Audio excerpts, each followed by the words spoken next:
What up, bro? What's cracking, bro? I'm doing pretty good, my boy. Yeah, hell yeah, man. Yeah, bro. I see you doing good, my boy. Yeah, nice right, seeing G. you, bro. Good seeing you too. Yeah, likewise. Take care, bro. All right, definitely. Yeah. So a lot of people, they always ask me how I got like what kind of pushed me to actually, once the thought was in my head, that I wanted to start tattooing.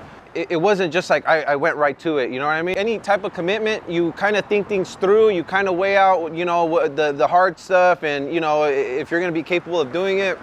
I would go back and forth in my head about, whether I was really gonna do it or not, you know what I mean? I started becoming obsessed with tattooing, bro, where it was just always constantly on my mind.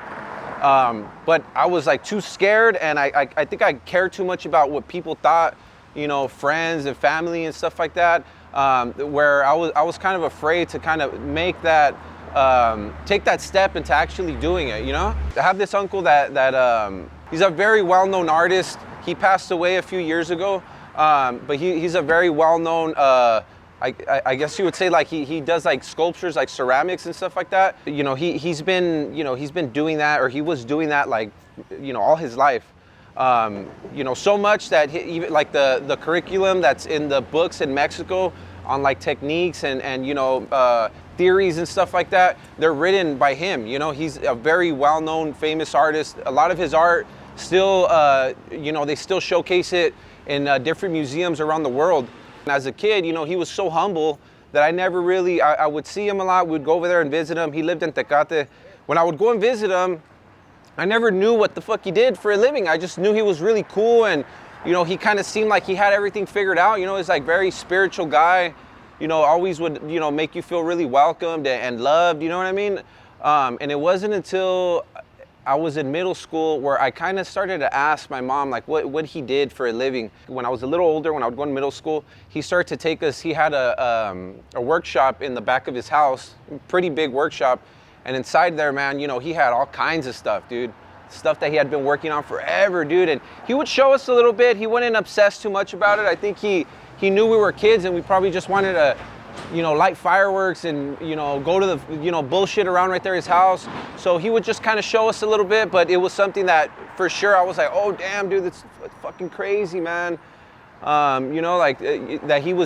what he lived off of, that was his passion. When I had gone out of jail, in 2010, I was really confused, man, on like what direction, where I was gonna go in my life, like I didn't really know what to do. I didn't know if I wanted to work, I wanted to go to school. I was going to school for a little bit. It just wasn't my thing, man. Like I was there and I was just wasting time. I knew that I wasn't gonna do shit with it. My grandma randomly one time, she calls me and she's like, during that time, bro, I isolated myself from my family a lot for a lot of years, bro, just cause I was embarrassed of like all this shit I was doing, So I really isolated myself from my family, but every now and then, if they would call me and it was like a personal call, I would kind of do whatever I could to go. So she calls me one time, and my grandma's really good, man. She's like she's really smart, bro. So she'll ask you a few questions and get you to say something and commit to it, and then you have no choice but to do it, you know what I mean? So she calls me and she's like, hey, your tios they came down from Mexico. My uncle, the one that's an artist, right? They came down from Mexico. He wants to go and buy some maletas in downtown LA, right? You mind driving us? Because they're already old and shit. They're not too old, but too old to want to be driving in downtown, My uncle, Salvador Magana, the one that he passed away, the one that was an artist, he got in the front seat.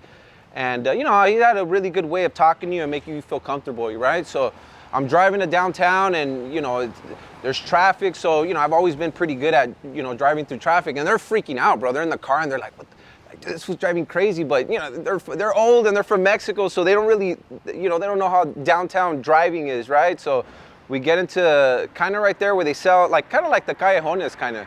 Like I start walking with my uncle and he starts talking to me.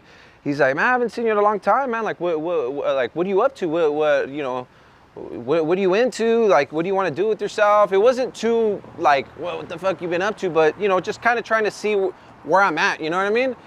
Probably because he hadn't seen me in a long time. And I remember having this conversation with him and him telling me a little bit about himself, like how he got into art and how he told me that he didn't get into art until he was about 19 or 20 years old when he was in college. He was the first one out of my grandfather and all their siblings. I think he was the only one that went to college. So when he was in college, you know, I don't know what plans he had for himself or what, like, you know, his parents, the pressures that maybe they had on him to get a certain type of degree so he could get a certain type of job so that he could look successful and all that stuff. So he told me he had those pressures of like having to be successful, right? He's going to college. He said as soon as he started, he was just like, damn, like this is not for me, you know, like and he got a little sad because he's like, man, everyone wanted me to go to college. I go to college. I'm here. This ain't really for me. You know what I mean? I'm not really into it. I don't really like what I'm studying. So, you know, he's kind of, you know, stuck there for a little going to school. He said one day he's walking down one of the hallways and he sees a ceramics class, I believe. So he says that he looks inside and that he's like, oh, damn, you know, and he's like, damn, this looks pretty cool. So, you know, every day he would walk by that class, he would look, and every day he would wait a little bit more and a little bit more, man. You know, to the point where it was always in the back of his head, like, I want to take that class. So the next semester, he started taking, you know, ceramic classes and art classes and stuff like that. And the rest is history, bro. That became his life, you know what I mean? That became his life. That became like his passion. You know, that's what he ended up doing for the rest. He committed his whole life to. I think he passed away when he was close to 90 years old. So he did that for a good, I don't know, what is it, 70 years? 70 years of art. It was his life, you know? So he told me, he's like, you know, whatever it is, he had no clue that I was busted. I had just gotten out of jail like a few months ago. He did not know what was going on. So it was really crazy that he told me that. And he told me that, you know, don't worry about like what your family's gonna think or what your friends or whatever, whoever you got in the back of your mind that's gonna judge you. You do whatever you want to do, man, you know? So, and he asked me, what are you into? And I told him, I'm like, man, I'm into art too, but like not the type of art you're into. And he's like, you don't even gotta tell me, man. Whatever art you're into, man, go for it, man, and keep going, man. You know, and so that advice, man, it really, you know, yeah, bro, that advice really, you know, it really helped me have the confidence to pursue it, dude. You know what I mean? Damn, that got me a little sad, fool. Yeah, that was a good one. Fuck.